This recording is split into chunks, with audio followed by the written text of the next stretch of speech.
Hello, and welcome back to another episode of International Immersion, a podcast that seeks to capture the combined experiences of people, places, culture, traveling, current events, living abroad, and much, much more. For today's episode, I would like to recap on the current episodes I covered on the situation with the war in Ukraine, and cover some of the additional events that have transpired in the last month, which have been quite interesting and unexpected, to say the least, based on the situation and the differences between both Ukraine and Russia militarily and many other factors. So to begin with, I would like to recap a little bit about what's happened so far. So we all know that on February 24th, Russia launched 4 offensives into Ukraine. They launched a northern offensive towards Kiev from Belarus and also through Chernihiv toward the capital of Kiev. They advanced in the south out of the Crimean Peninsula towards Kherson in the west and Melitopol and Mariupol in the east. They launched an eastern offensive towards Kharkiv. And then lastly, they continued their existing fighting, expanding upon it in the Donbass in the east of the country. So basically, the initial strategy the Russians were planning, based on the information and intelligence that's been gathered, is that they were planning lightning strikes to penetrate deep into Ukraine, capture the urban centers, disarm and incapacitate the Ukrainian military, and in effect take control of the country for a whole host of reasons. But in retrospect, that did not happen. In the course of the conflict, Russia made advances on all 4 fronts, but primarily in the south, with the tactical groups fighting out of Crimea, capturing a large portion of the south, advancing upon the outskirts of Kherson, and moving east towards Melitopol and eventually Mariupol. Eventually, these forces were checked in the west outside of Mykolaiv, and the siege of Mariupol began in the last part of February and early March. Around Kiev, the Russian forces in Belarus advanced south, capturing the Chernobyl nuclear reactor and facility, and they tried to take Chernihiv but could not take the town and bypassed it towards Kiev, and they got within, in some cases, 5 to 10 kilometers from the capital of Kiev before they were halted by Ukrainian forces. In the eastern, Russian forces moved towards Kharkiv. They could not take the city directly, so they tried to envelop the city, but the Ukrainians used a wide range of innovative tactics and a overall good strategy and fought the Russians to a standstill on the Kharkiv axis as well.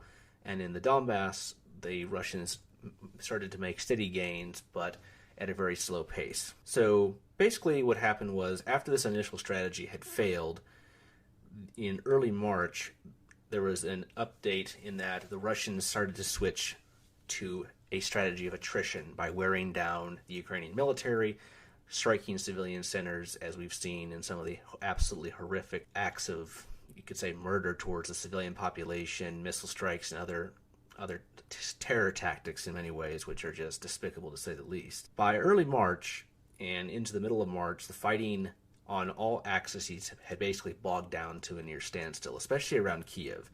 There was heavy fighting around Kiev in some of its suburbs like Irpin, Bucha, Hostomel Airport, and other suburbs. And eventually, the Ukrainians fought the Russians to a standstill and started taking back certain areas, and a large-scale Russian air assault on Hostomel Airport also failed after initially capturing the airport early on in the war. And what was very interesting is that in the south, around this time, the Ukrainians started to counterattack. The initial Russian push toward Mykolaiv was stopped, and the Ukrainians began to counterattack in middle of March, pushing the Russians further away from Mykolaiv and back toward Kherson, which they had captured earlier.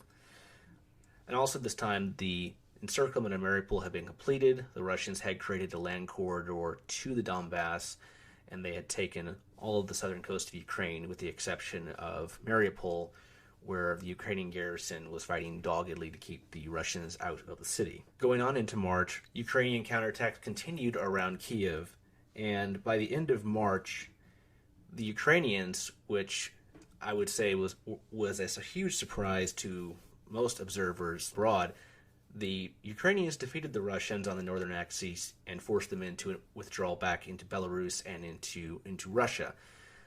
So basically what happened is the northern pincer failed, and the other three had some success, but were also pushed back or basically fought to a standstill.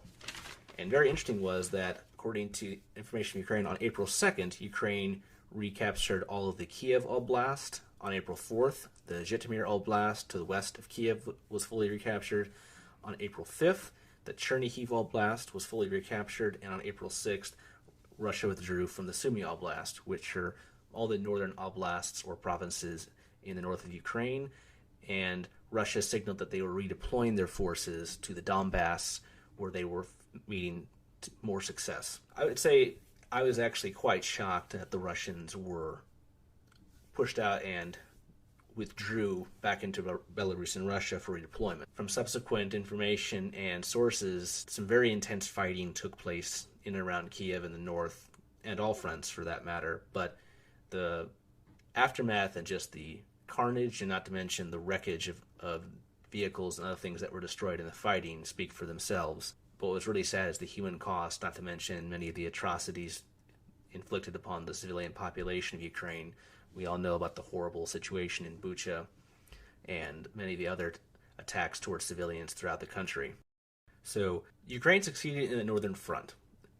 I think this changed the paradigm of the war in that Russia realized they could no longer take the whole country, or if they're still pushing to take the whole country, it's not going to be easy, and it's going to encompass a far larger cost, and they'll have to dig much deeper into their manpower barrel to amass the forces they need to achieve whatever the objectives they have at this time. But I think the reason why the initial Russian attack in the first months of the war did not succeed was due to a number of reasons, which are pretty obvious. The first one is they did not have great success in coordinating their offensives. They were attacking on over too wide of an area, and their forces were spread out, and the coordination just was lacking. Secondly, poor tactics. The Ukrainians were able to use small teams and irregular forces to inflict heavy losses upon Russian supply lines and pick at their columns, basically wear their forces down to where many tactical groups, which is the standard operating unit in the Russian military, were deemed either ineffective or offensive or neutralized in terms of any offensive power they had. Third one would be low morale. It's been pretty obvious that a lot of the Russian soldiers involved did not understand and do not know why they're there. Plus, there's, I think, a lot of hesitance from a lot of them, regardless of propaganda or other things the Russians are feeding them. But that is a huge factor that has been clear to see through many reports and a lot of the news that's coming out of Ukraine and Russia itself. And then lastly, I think the other big one is the Russians have failed to gain air superiority, which is a huge factor because since they do not control the air, they cannot provide their ground forces the complete support they need if they did have complete air superiority. At this time, the airspace is still contested, with Russians having dominance, but not superiority in the skies, as their aircraft losses continue to mount due to Ukrainian surface-to-air missiles and other armaments they're receiving both from the West and what they've manufactured domestically. Another hallmark of the conflict, I think, has been the siege of Mariupol, which unfortunately finally came to an end on May 17th with the defenders of the Avastal steel plant surrendering. But for nearly 4 months, this group of Ukrainian troops, along with the Azov battalion, were able to tie down a large number of Russian and separatist forces and inflict a very high cost from the sources that we've seen on the Russians on this front. But with the capture of Mariupol, this allows the Russians to redeploy many of those forces that are still intact and operationally capable to the front line in the Donbass and other areas. Another big and surprising event was the sinking of the Moskva, which was the flagship of the Russian Black Sea Fleet. And that was something that no one would expect, and it's estimated 1 or 2 Ukrainian Neptune missiles damaged the ship, and it later sunk on its way to repairs in Sevastopol. But the exact circumstances behind that are still unknown, but we do know the ship sunk, and that is something to say the least, since that was their pride and joy in the Black Sea, and it's a vessel that's been commissioned since the 80s. And as I said earlier, the Russians have refocused on the Donbass because their forces in the south have made good progress, but they've been stalled. They've not been able to push further. The Ukrainians have been making counterattacks and regaining territory from place to place. But the Donbass is where everything is coming to a head now. And between May 5th and May 13th, there were some heavy battles along the Siversky Donets River, in which at least one Russian tactical group was badly mauled. There's been a lot of aerial evidence and other information coming out on the scale of Russian losses, but in total they are immense. Without going into facts and figures, hundreds of tanks, armored vehicles, dozens of aircraft, and as of several weeks ago, as many as 15,000 Russian soldiers, but I'm sure that estimate and the actual number is considerably higher now, given the intensity of the fighting that's going on in the Donetsk region. Now, I think the big situation that's going to, decide a lot is the situation in the battle for the Severodonetsk, which is a city which is being in the process of being surrounded by Russian forces. Ukrainians are fighting on doggedly, but the Russians seem to be massing a lot of their forces around the city. But the Donbass front is still holding. The Russians are making incremental gains in places. But I think that what we're going to see now is the fighting is going to continue to maintain its intensity. But unless the Russians are able to surround or punch through the Ukrainian lines to the extent that they can exploit it, it's going to be a long, grinding battle of attrition, which I think is going to last for quite a while because both sides have still indicated they are not willing to negotiate. The Russians are very determined to succeed, and the Ukrainians are just as equally determined, if not more determined, to resist and regain their territory. So overall, it's just a very sad situation, and one that at the end of the day, it's like, what's the point? It's created a huge deterioration in Russian-Ukrainian relations, both not just politically, but also socially and culturally. And at the same time, it's causing a huge global crisis in terms of food export, in terms of energy, and it's laying the groundwork for an escalation that could happen if either Russia, Ukraine, or the West make any mistakes in their political calculations, which, especially with Finland and Sweden, and in that case specifically Finland applying for NATO membership and Sweden may follow, it's going to be very interesting to see how that dynamic, because Russia is basically accomplishing exactly what they didn't want to in expanding NATO by their actions in Ukraine. So I'm hopefully optimistic things can improve, but in the short term, I do not think anything positive is going to happen, and the fighting will continue, and thousands of people will die in the months ahead. The other interesting aspect is that a lot of the aid provided by NATO and other Western countries has been arriving. The U.S. M777 howitzers, a lot of them have arrived now, and they're being actively used in the conflict.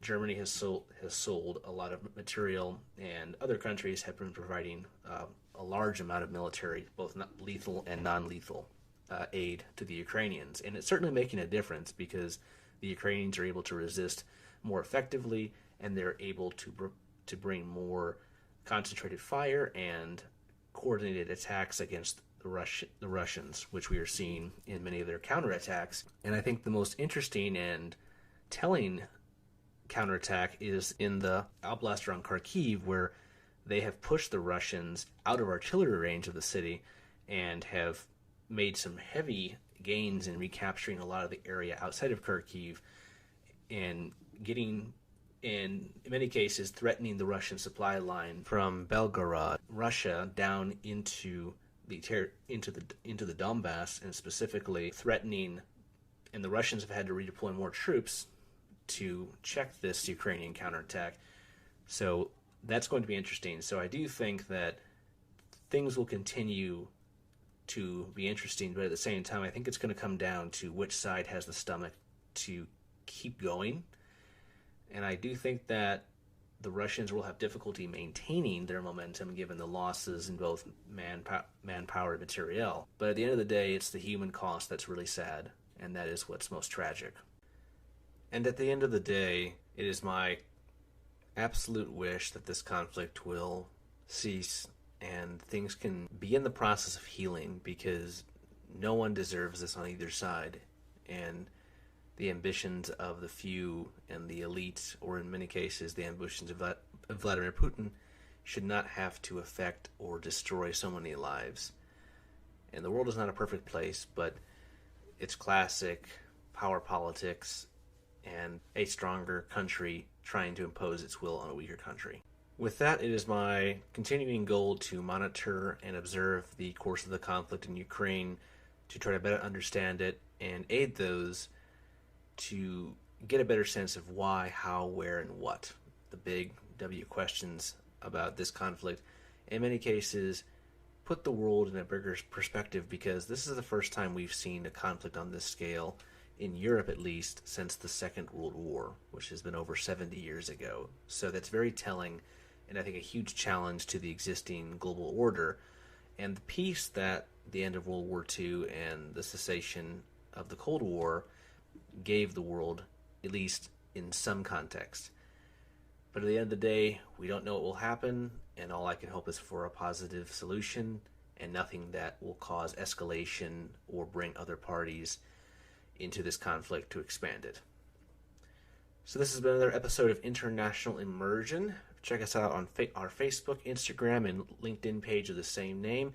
Shoot us an email at internationalimmersionpodcast@gmail.com if you'd like to be on our show, provide some ideas, or if you have suggestions or good content, we'd love to hear about it.